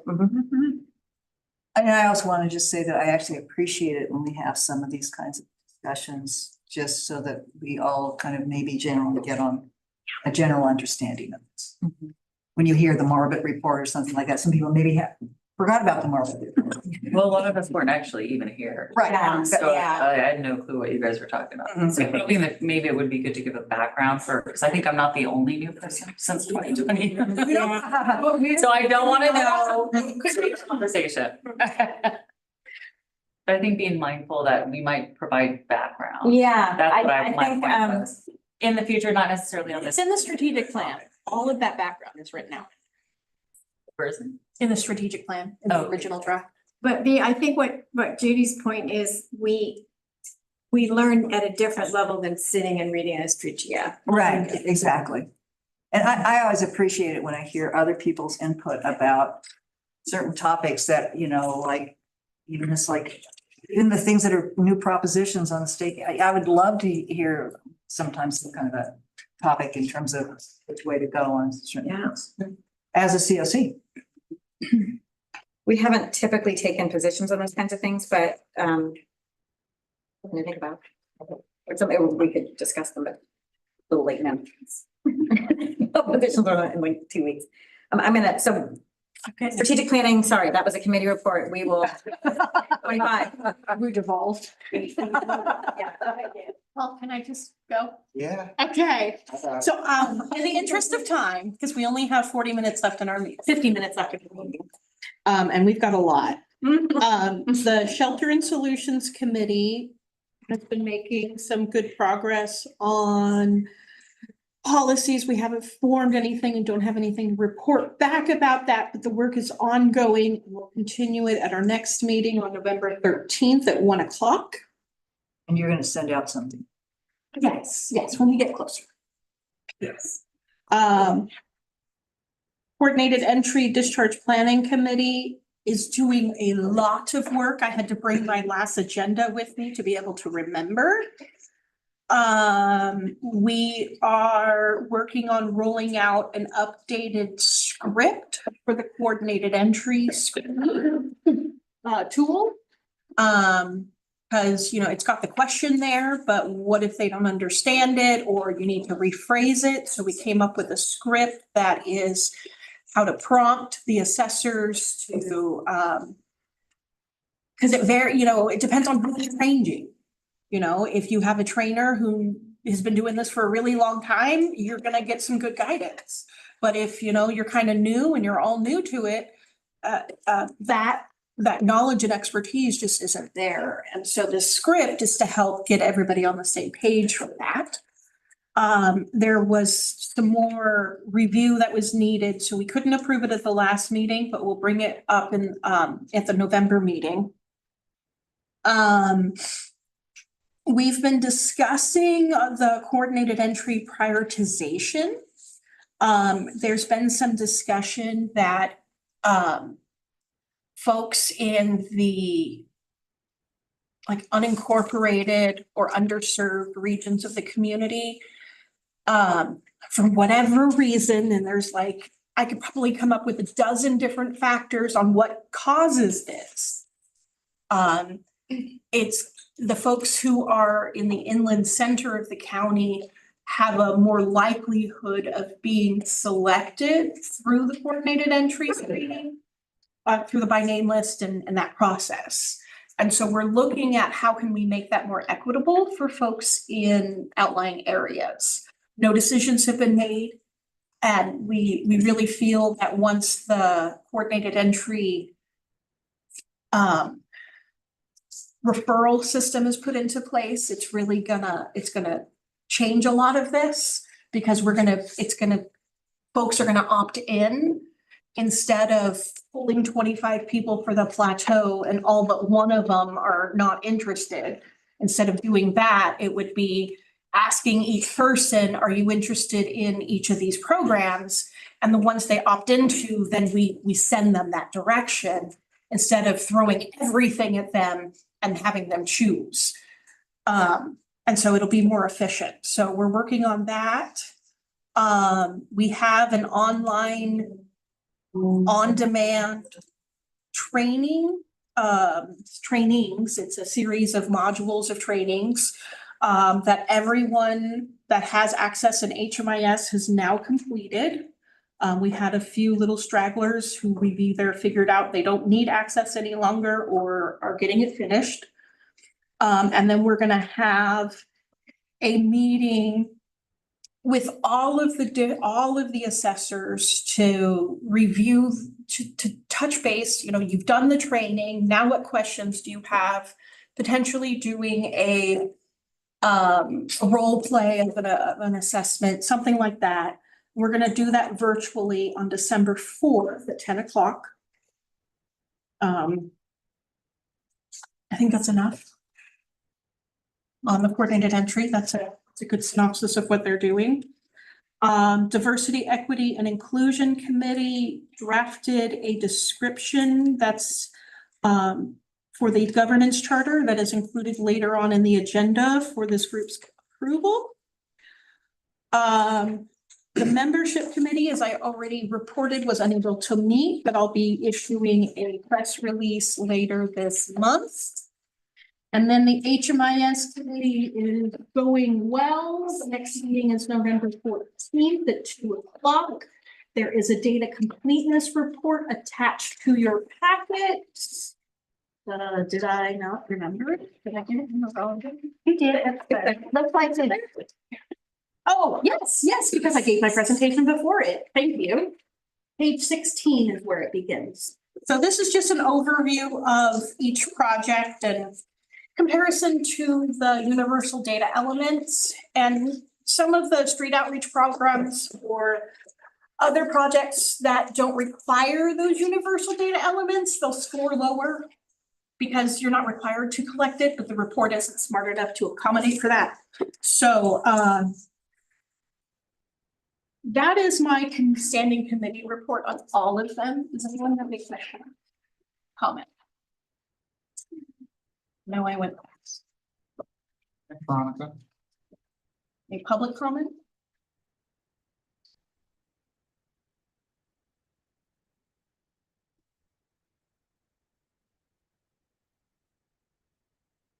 Okay, we'll move on to ad hoc committee reports. So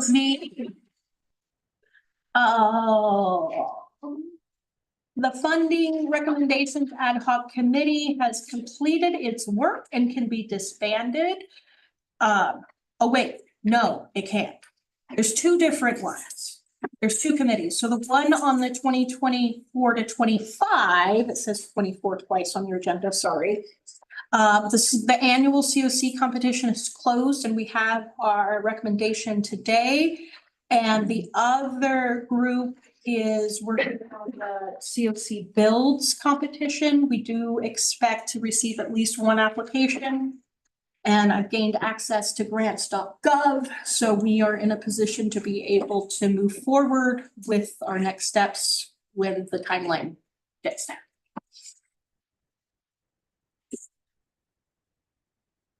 So that's the funding recommendations ad hoc. So, we appoint the 25 point time ad hoc committees. That's something we want to do here today. Yeah, let's do it.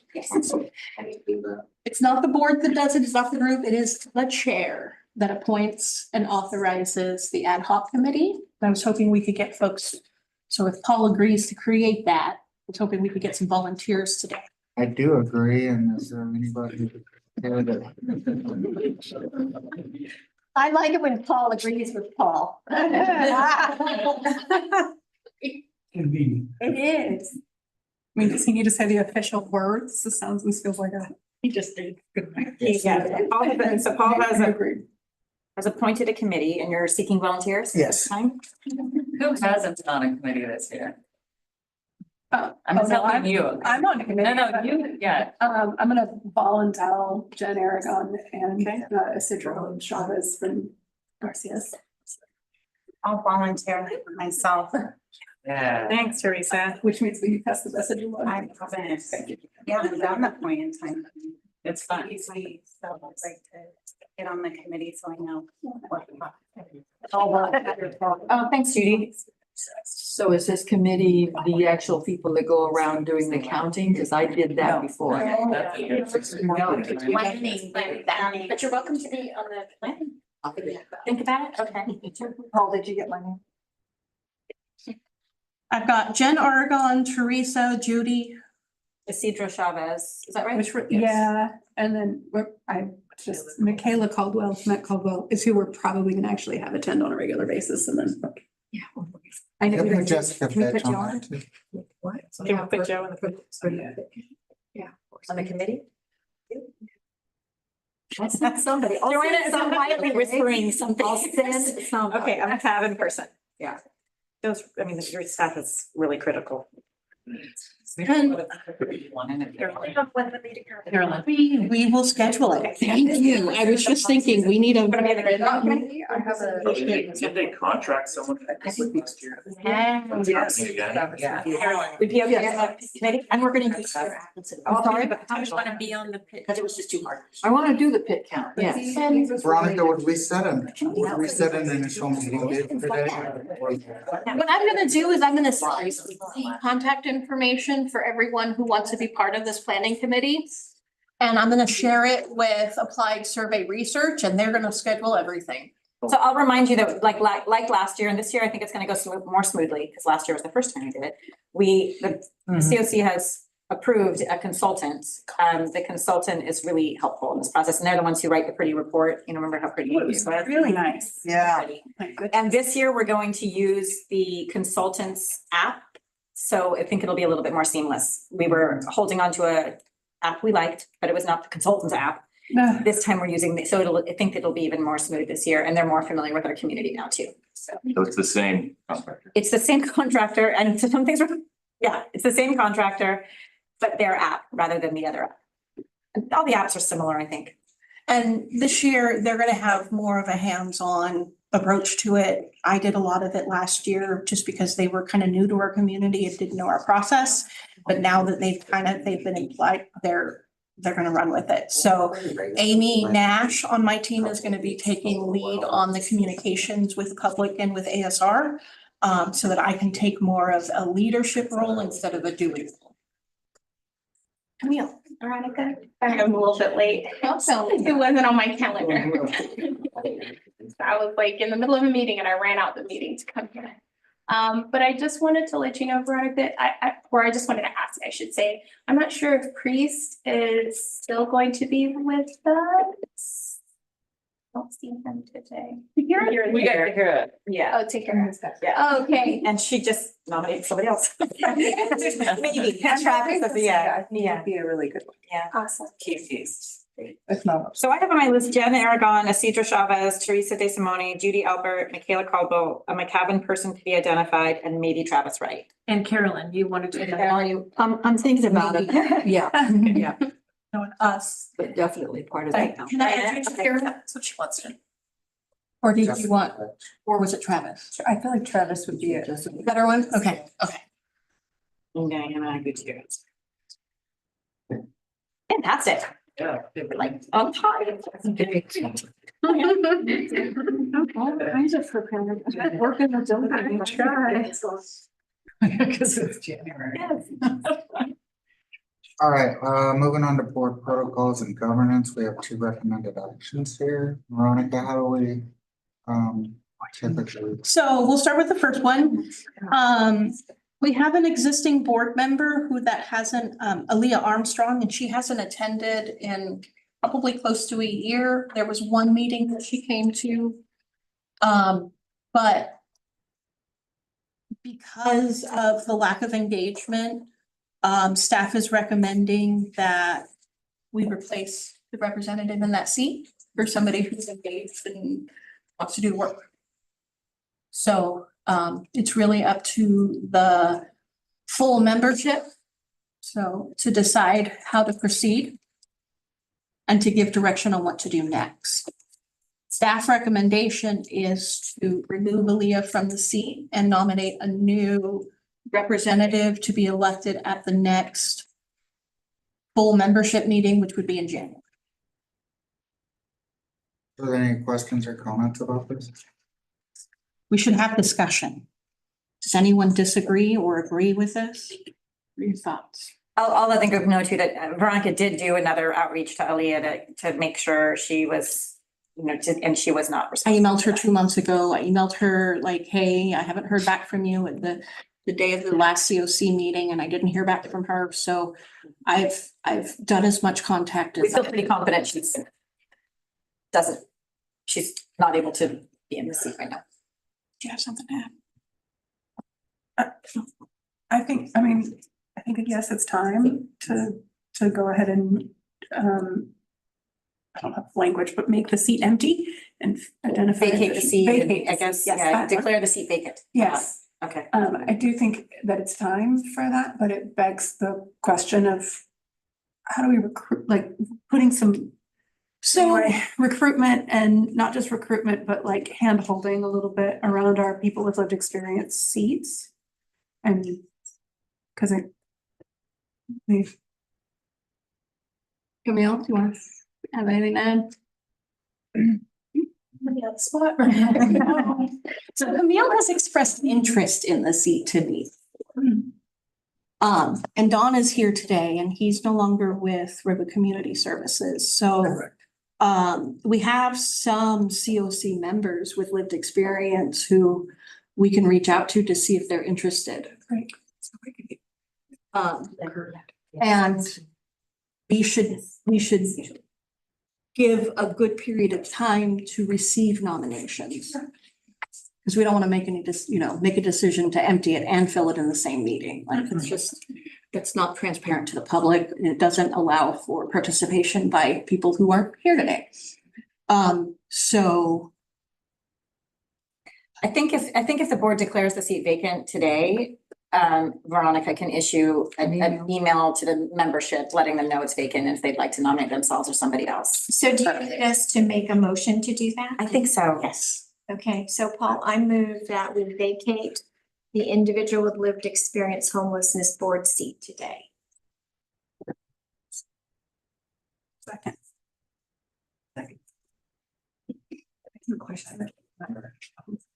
When I call your name, please say yes. Oh, wait, no, we have to do discussions. More discussion. We public comment. Oh, public comment. Excuse me. I think it's a good idea to vacate it. That's a good question. You know, more discussion, questions, comments? I have a question. Yeah, go. Okay, so. Of course, I have lived experience staff, right?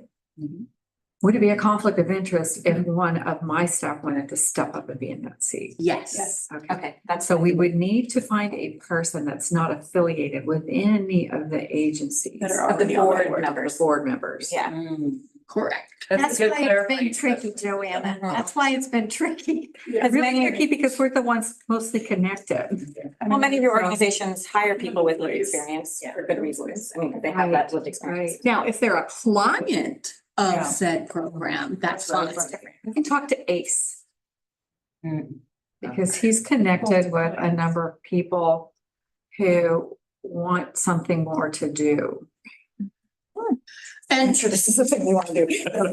They're very stable people. No, I just feel that. But it sounds like today we're just deciding whether. Yeah. we're taking it. Yes. Yeah, right, we don't need to decide. So I'm who just it's like gonna be. thinking, I know I'm thinking about who I can reach out to. Right. Yeah.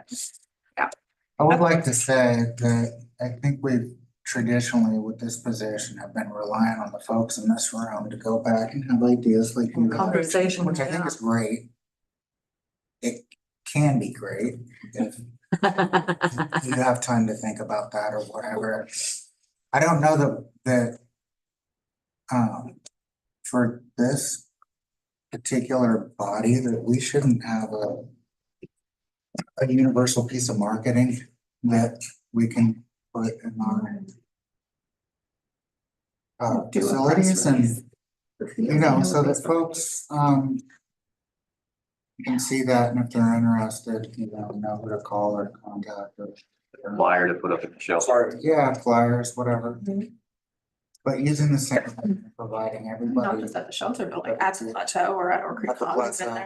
their Yeah. living rooms. all of those places. I think that's a really good point. I mean, it's a person with lived experience and often people deeply in the middle of homelessness at the moment in time, it's kind of a hard commitment. But somebody who's recovered recently or even recovered My vote. to offer. Yeah. Yeah. It's a great idea. Okay, so, We have the motion on the table. okay. We've been doing more discussion. Any more discussion? Any public? Vote. Oh. It's ready to vote. Vote, okay. Did you get a second? Yep. There were 2 seconds. Sage seconded, I think. Especially seconded by Joanne too. So when I call your name, please say yes, no, or abstain to the motion on the table. Denise, Yes. Diane, Yes. Faith, Yes. Jackie, Yes. Jeanette, Jamie, Yes. Jennifer, Yes. Joanne, Yes. Joanna, Yes. Judy, Yes. Camille. Oh, I don't think I can vote. This is a four-member meeting, you do. Oh, okay, yes. Matt, Yes. Michelle, Yes. Bahira. Yes. Teresa, Yeah. motion approved. Cool. Paul, I did, we seem to have forgotten to do that update about the reentry. Oh, I don't know if you want to go back to that. We're gonna do finish board protocols and go back. It's up to you. Let's finish this and then we'll go back to you. motion approved. Great job. Done.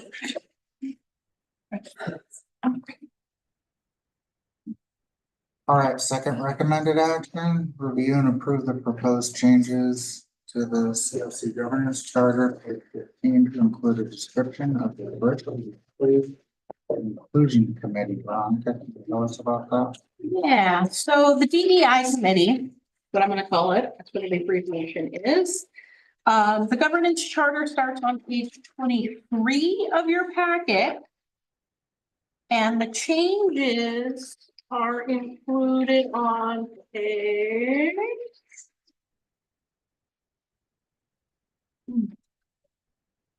39 of your packet or page 15 of the charter. So the charter previously had black text, or the red text that struck out. So it had, it was just a placeholder for specific task assignment. And then how many people, how many members should be in the group. Faith Dayton, Camille Leggett, Joanna Olson, and I worked together to come up with a description for the committee to add to the governance charter that is presented to you for approval today.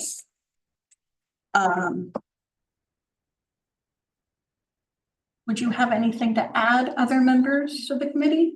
Yeah, essentially it was a template from one of my friends who's a COC member in Los Angeles County. And so I used what they have as a template. We just changed a little bit of language because they already created the template for us. And I'm really excited about this. That's all I'm gonna ask. Good. And we have another member, Denise Forney, is going to join us as well.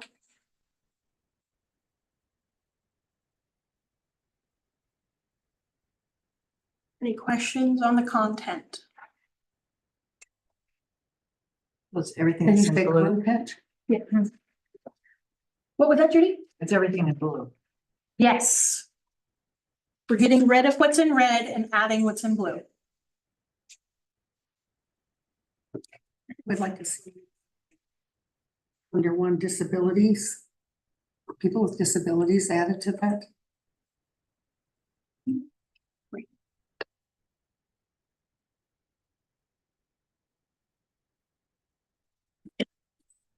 What do you think of adding it to the first bullet point?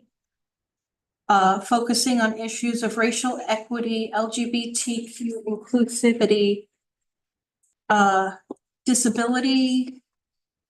Persons with disability. Status or Persons. For different abilities.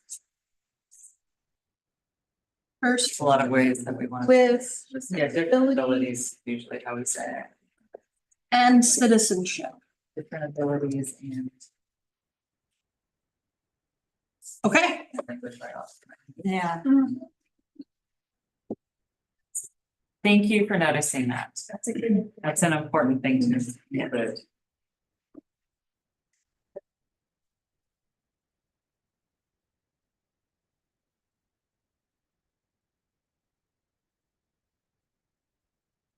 Veronica, could you read that as it would read with your? Yeah.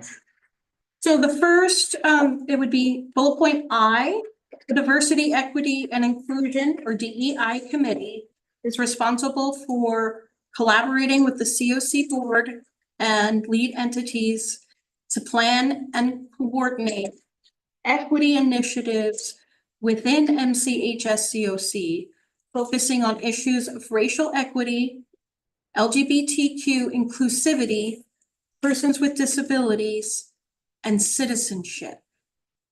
Veronica, we were talking about the preference of saying just instead of saying disability, saying differing abilities. Yeah. Because disabilities is now considered not the terminology to use, it's different abilities. It's okay in negative. Yeah, it's negative content. And we probably want to add, since I was there for this and I didn't even notice this, we could put something like racial, cultural, or identity equity. I don't know, something like that, just to cover. Being more intersectionality. Yeah, that's what I was Yes. thinking, yeah. And differing ability and citizenship. Would probably be easier language if it was intersection. Yeah, intersectionality. Yeah, Different that's a great differing addition. abilities, just. Well, some people may not know what intersectionality is. Look it up. We want to just make sure that everyone feels included in this statement, so I think that's why it's worth spending another second here. And we probably, we could have caught that earlier. I'll take Yes. responsibility.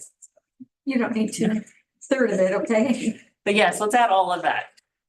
Well, we have to. All of that, we have to. So. Because I mean, gender could also be. Okay, I know it shows up red here, but sorry. It's Okay. gonna be. What else are we missing? You're staring right at me. It's a situation of we're always gonna be missing something. Right. No matter what you But in this do, unless you moment. put in like can you bring it back up again so I can see it? Plan and coordinate equity initiatives focusing on issues such as, but not limited to. Let's do that. It really needs that statement, because otherwise I'm like, no, it doesn't speak to like women, parenting, pregnant people. That's very Or true. age You're or absolutely correct. So let's, stuff, so. I love that. That's brilliant. So this will be it. Veronica, can we do what Sage suggested? So focusing on issues such as, but not limited to, racial equity, LGBTQ inclusivity, in blah, blah. Great. People with differing abilities and citizenship. And then all of the people, yes, we're still gonna have like, my thing isn't specifically listed in there. But at least it has a placeholder. Yes. That's not limited to. I love it. Focusing on issues such as, but not limited to, racial equity, LGBTQ inclusivity. Differing abilities. Persons with differing abilities. Well, except that it says focusing on issues. Such as racial inequity. So what are the problems on focusing on? Populations Um, or issues, maybe not. Focusing on issues of so it's discrimination ability again, differences. with differing abilities. That's the issue. It's the discrimination. Not that they have a disability, but they could be discriminated. Correct.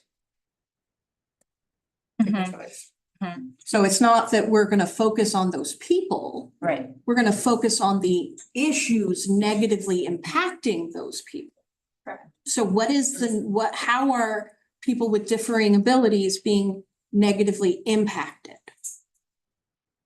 I mean, you could use the word discrimination. It's a little Or bias. strong. Ability discrimination. And Or it could be by, I mean, it could be not that. Except for, it's also about Isn't lifting that people up ableism? and like, Yeah, wouldn't that be considered ableism? Is that a word used these days? Yeah, I like it. Sorry, I don't know. Again, we're trying to do the positives. Or like the ability for you to do Okay, something. Can I have- Or normal, or considered quote unquote your form of normal than other individuals who are not. Hello. Ableism.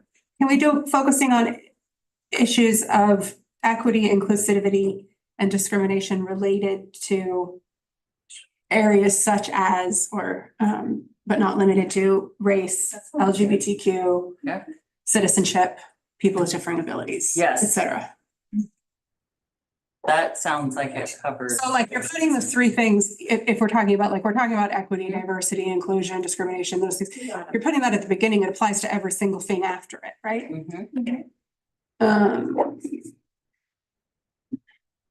Focusing on issues of equity, inclusivity. Relating.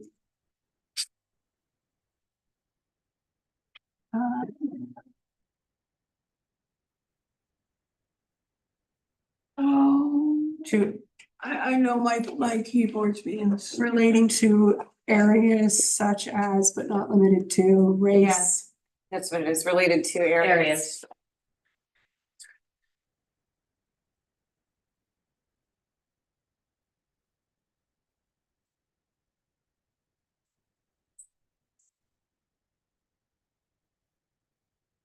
And get rid of the not limited to. No, keep that.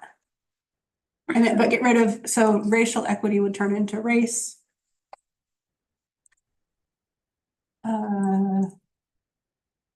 LGBTQ plus, you get rid of inclusivity.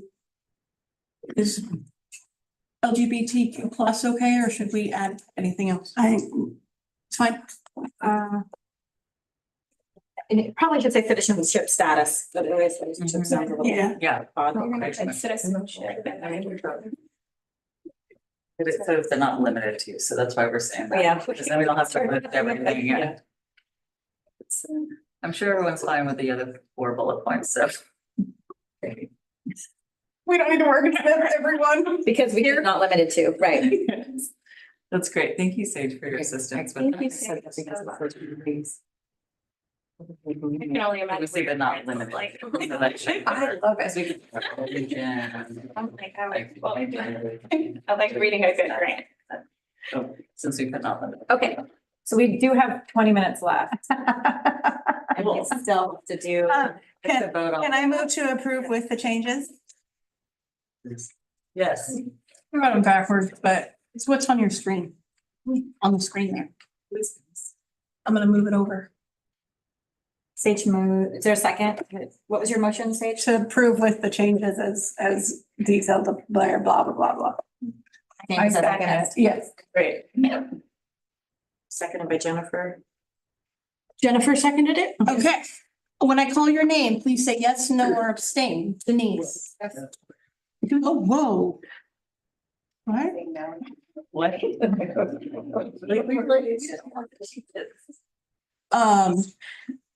Can I just say, because I didn't ask the public, but. Oh, yeah. Please. Oh. So just, I mean, I can't read it, but I think when you added the disability, there's this new, like they're adding diversity, equity, inclusion and accessibility. But just the DOJ, like there's an order for that, adding that. We as an organization, like always, like when we look at DEI stuff, we first like consider like race, like that's why it came up first, at least that's how we thought about it. But I think how you framed it, it looks correct to me, right? You're including all of it. You're just not saying, because inclusion is not just like for LGBTQ, but it's for everyone, right? For race and language and Religion. citizenship status. I think you mean like if they're immigrants or, okay. I mean, I was just, okay.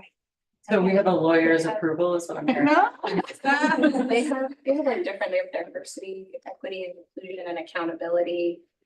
Yeah, so they're all different, you know, like the disability stuff, like that's a different component, than just EEI, but yeah, Can you read it now? no, I can't. I can't see it either. I know, it's truthful. I can't. Read it out loud. You can add accessibility. Yeah, I was So the change is focusing on issues of equity and inclusivity relating to areas such as, but not limited to, race, LGBTQ plus, people with differing abilities, and citizenship status. Could we add accessibility after inclusivity? Just equity, inclusivity, and accessibility? Or were you saying we didn't need to? Sorry, I can't see you back there. I think we No, I'm could. just saying that more so, particularly folks who receive government funding are adding the accessibility part. Oh, good. So we should just, you're saying we should add accessibility in there. I think we should. Yes, let's do it. Just do it. Just do it. Common accessibility and inclusivity. Yes, add it. The committee. That's basically Diversity, legal equity, and consult right now. Sorry, inclusion and accessibility committee. Great. Or- I think So you're thinking, yeah, people talk about belonging to, honestly, gets a little long. Focusing on issues of equity, inclusivity, and accessibility relating to areas such as, but not limited to, race, LGBTQ plus, people with differing abilities, and citizenship status. What do you think about that? I don't know, you have a good opinion. Yeah, yeah. Okay, all right, that's good. Yeah. Okay. So public comment. So we've adjusted this. The motion on the table is no longer valid. I will revise my motion to include the revision of the revisions. Okay, so the language as presented on the screen. I will second. Yes, so I second again with the new revision. Okay, Excellent. so Sage, seconded by Jennifer. Any public comment? A lot of sprinkles on that. I call your name. Please say yes, no, or abstain. And hopefully my keyboard doesn't go crazy again. Denise. Yes. Diana. Yes. Faith. Yes. Jackie. Yes. Jeanette. Yes. Janie. Yes. Jennifer. Yes. Joanne. Yes. Joanna. Yes. Judy. Yes. Camille. Yes. Matt. Yes. Michelle. Yes. Tahira. Yes. Teresa. Yeah. Motion approved unanimously. All right, yeah, well, we're gonna back up to item F. Matt, do you have a- Yeah. So I attended the Mendocino County reentry meeting with Mendocino County Sheriffs. Jennifer was there and Veronica joined us as well. Anybody's welcome to join. Some quick updates. They started new courses or programs within the jail, and one of them is their new ACT program, and currently enrolled are 3 homeless individuals, so they're able to have those job skills upon exit. And when they exit, they'll work with their jail discharge planners to connect them to a job, but they at least have that job experience there. They talked about Roberto Munoz going into the jails to help people apply for Social Security through the SOAR program, so he actually could go in and start that process with that. And he's with the GA Bridge team here at Social Services. Bridge unit. Veronica went over the floor a little bit, I think, when Robert discussed that. They're also starting a victim impact class with some of the offenders in the jail to kind of see the impact that they're having on others, to kind of build that life skill needed. Another little note on that. Reading over my minutes, make sure I don't forget anything. Talked a lot during that meeting. And it was Veronica mostly shared a little about bit. this group. The only other one I have is the recidivism rate, which did go down 1% from last month. And anybody's welcome to join. The next meeting is going to be November 6th. Cool. Thank you, Tina. Are there any other program? I can send it to you. All right, let's move on to funding. HUD Continuum of Care Program. So as I've been sharing a lot, the COC annual competition is open. We received 2 renewal applications and no new applications. The funding ad hoc committee reviewed the 2 applications.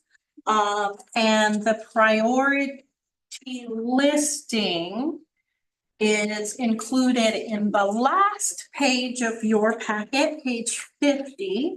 There's a staff report from me explaining what we did and provides a summary of the scoring, the amounts requested in the renewal activities, and how it'll be broken out between tiers 1 and 2. The PSH, Permanent Supportive Housing, Tenant-Based Rental Assistance project was scored number 1, the highest at 82.1%. And then the Coordinated Entry Supportive Services Only project was rated number 2 with a 71.1% rating. The tier 1 is 90% of our ARD, or annual renewal demand by HUD. And it is 1,729,454. That's fully taken up by the PSH grant, with a little less than 100,000 going into tier 2. And that puts the Coordinated Entry project solely fully in tier 2. Last year, we were able to straddle that project between 1 and 2. But HUD is just, they got less money this year and they gave us less money based upon our annual renewal demands and housing marketing rateful, the market rates of housing and lots of different factors. So that's the recommendation is the PSH TRA at number 1 and the coordinated entry SSO at number 2. Any discussion on that? You add anything, Teresa? That's the operating. No. Sure, I have a question.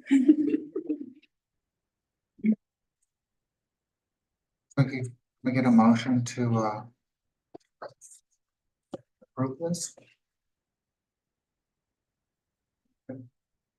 Second? That was Joanne? Yes. I second. Thank you, Diana. Any public comment? Sorry, Paul. That's all right. Any public comment?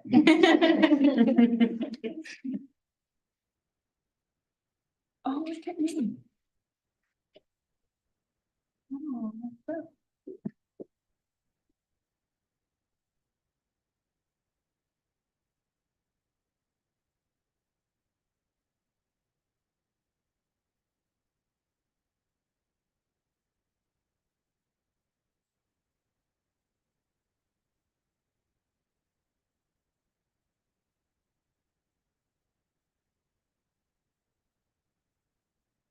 What you doing there, Veronica?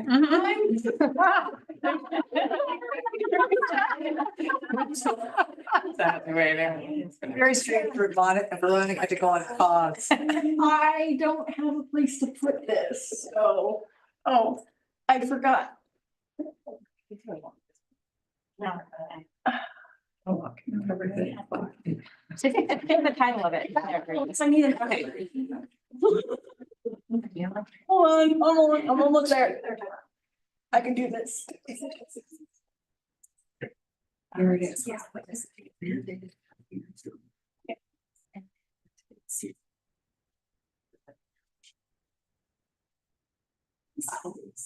Okay, I will know. Okay, when I call your name, please say yes, no, or abstain to approving the COC priority listing. Denise, Yes. Diana, Yes. Faye, Yes. Jackie, Yes. Jeanette, Yes. Janie, Abstain. Jennifer, Yes. Joanne, Yes.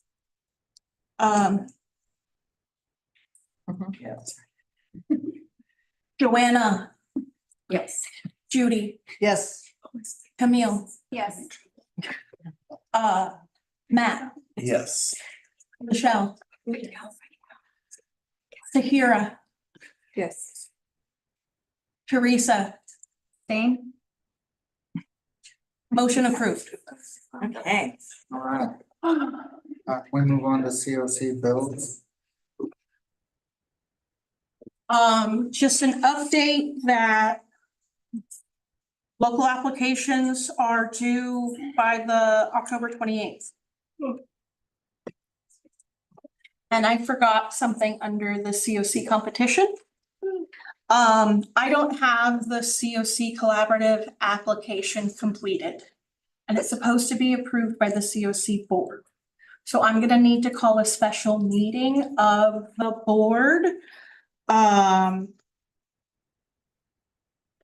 In order to approve the final application and all those content. So, I'm trying to remember when it's actually due to HUD. It's the end of the month.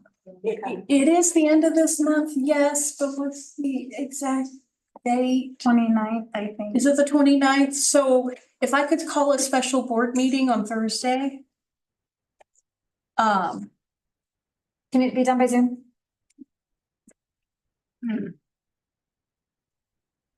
I think that if folks were traveling or unable to attend in person, there could be, but I need to know like why you can't make it. So, this Thursday, The 24th. The 24th.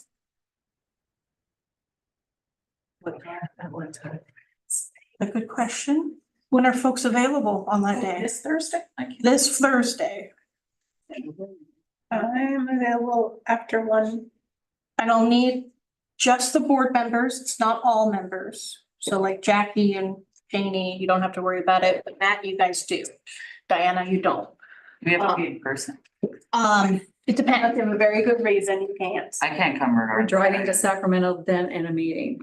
Right, that's a very good reason. Can't do it. About Minutes. it work. I can do Thursday. Definitely. You have to make it open to the public, so, but I could do that. Would 11 o'clock be okay? On Thursday? On Thursday? No. Oh, only 2 o'clock? You could come at 11 o'clock on Thursday. How many people do you need? Hey, Veronica, how long do you think it will need? 20 minutes, the most, Most of the time. and How many people do you need? I need a quorum of the 12 member board. Which is how many? 7. So how You many have can 7 go? yet? Well, we haven't picked a time yet. Okay, so here's the deal for me. Uh-huh. I can be available probably between 1:30 and 2:30 because that's registration where we're going. I could time everything if I knew there was a time. Well, let's see. By phone, Zoom. Right. Faith, what's your availability on? I think I'm the only one that doesn't have a work calendar in front of her. So Okay. but I don't think I can come in person. Joanne can. Judy, can you do it? Do you know? 11. Depending on the time, it'll be a little tricky. I might have to adjust it. Okay. At 11 on Thursday? Would 11 work for you? Do you know? Would work for me. Works for Joanne. It's 3 people. Okay, so that's Joanne, Judy. Faith could do it remotely? Not at all? I'm not positive. Okay. So Faith, do you have an alternative person? He cannot. What about you? Okay. Do you know if your husband will work? Okay, Michelle can be here. Tahira, do you know? Or you were Bree? I have an 11, but I'll see his schedule. Okay. So one of us will be here. Jeanette, what about you? Zoom? Yeah, you could do Zoom. Joanna is a question mark. Not during 11, I right? have a feeling I shouldn't say it because we're gonna be driving and I don't know about. Right, okay, so I'm gonna say no. Matt, do you know if you or anyone's available? I can't do 11. I could do in the afternoon though, like 2. Well, you could do 2? Yeah. Let's not switch, but if What you, about Paul? Can you Do do 11 on Zoom. 11 on Zoom? Teresa can, well, it doesn't matter because you're abstaining. It doesn't matter. But if she shows up, she counts for the quorum. She does count for the quorum. So I'm gonna say Teresa's gonna be there. It's her grant. 1, 2, 3, 4, 5, 6. I need one more. I'm gonna call Amanda Archer. Faith, do you think Jeremy could come? Once I get back to the office. Okay, you'll let me know? Yeah. Okay, let's tentatively schedule it for this Thursday at 11 o'clock. Okay. I'll send out a calendar. And let me know if you're able to attend or not. And if you are able to attend but via Zoom, you need the email that says, I can only attend by Zoom because. Yes, and I will have that engagement with folks. Yes, yes. It's a lot for everybody to remember on, so let me know if that time will work for you and I'll guide you through the rest. Good. Thank you. We have one more action item on the table, which is the next agenda item. Do you want to just go? Yeah. Okay, so it's, Yeah. That's fine. okay, so the next program is the Homeless Housing Assistance and Prevention Program. And Community Care Management Corporation hasn't taken us up on our offers of funding. They haven't, I sent a certified letter that the executive director signed for. I still didn't receive contact. We checked with county council and with our executive office, and they don't have any concerns about us rescinding the offer for funding. So the last step is to come to this group and get approval to rescind the offer of funding to community care and direct a future ad hoc funding committee to include those additional funds in a future procurement process. Yeah. All right. For the new folks here, they probably don't know what the funds were for.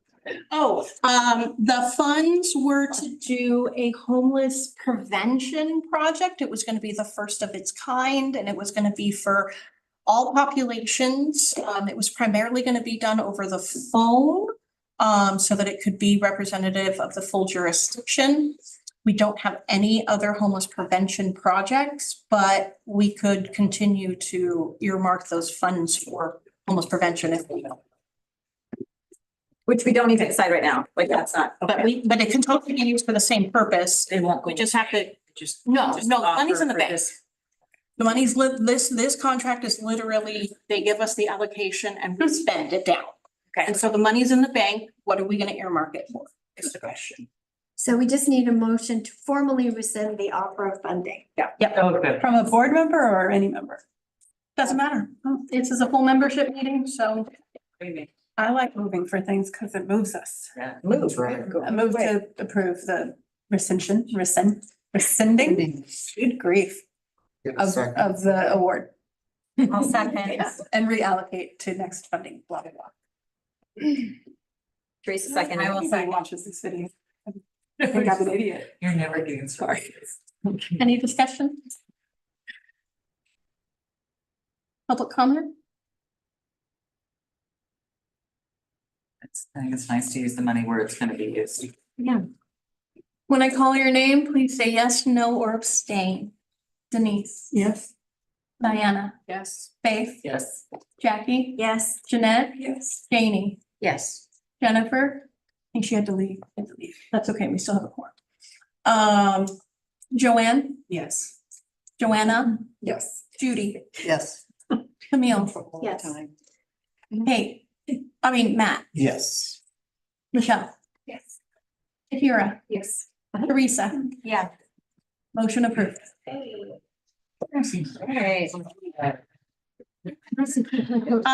Veronica, cash no changes since last time. Funds have been fully expended. We got it all spent with the nutmeg contract. And so now we're working on our final request for funds to draw down the funds. This one we have to spend and then request it. Right. NESG, Have you guys heard any? yeah, we've heard from them. Yeah. Here. Well, what we heard was that, there's a few technicalities that I need to fix, but other than that, they're moving forward. Got the non-competitive, we applied for half and we got the non-competitive allocation. Okay. But we had applied for the competitive allocation and we were not awarded that, which I'm sad. But Okay, you were not awarded here, Not awarded the, not awarded the competitive, which was for shelter. oh, so the ones that you were awarded was for rapid rehousing. Yes. Yeah, it's a shorter spend down period, which is frustrating, but state is going through all sorts of changes in how it handles ESG. And I can't even figure out which department it is. I know, so usually they would notify us in like February or March of the award, and then we have 18 months to spend down the award. And this time they awarded us, or they notified us just like a week ago, 2 Yeah, weeks last ago. week. And we have until the end of October 2025, so we only have a 12-month period to spend down the award. I mean, it's not a large bucket of money, it's a very small bucket, but it really does make a difference to like A lot of people. what you're talking about. Anyway, But it will pick up where your current contract is it expired. will pick up where our current contract is expiring, which is great, because we had a few clients that we've been paying rent for that we had no ideas for how to continue rent for them. Yeah. So, Well, I sent an email to HCD demanding that they let us know about our non-competitive award because we had folks that we didn't need to continue to support us. the next anxiety ESG thing is usually the ESG NOFA Yeah, it's would have been out by now. It should have come out in May and here we are in October, almost the end of October and it hasn't come out. So it's like, anyway, we're just in this cycle with ESG. Yep. And that's all my funding. Awesome. All right. So our next meeting is November 18th, 1:30 PM right here. in this room. Yeah. So we're going to call it for sticking. If you're a board member.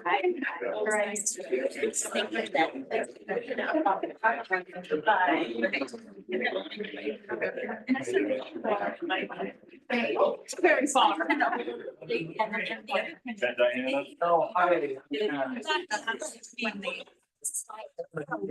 Yeah, you know what to do.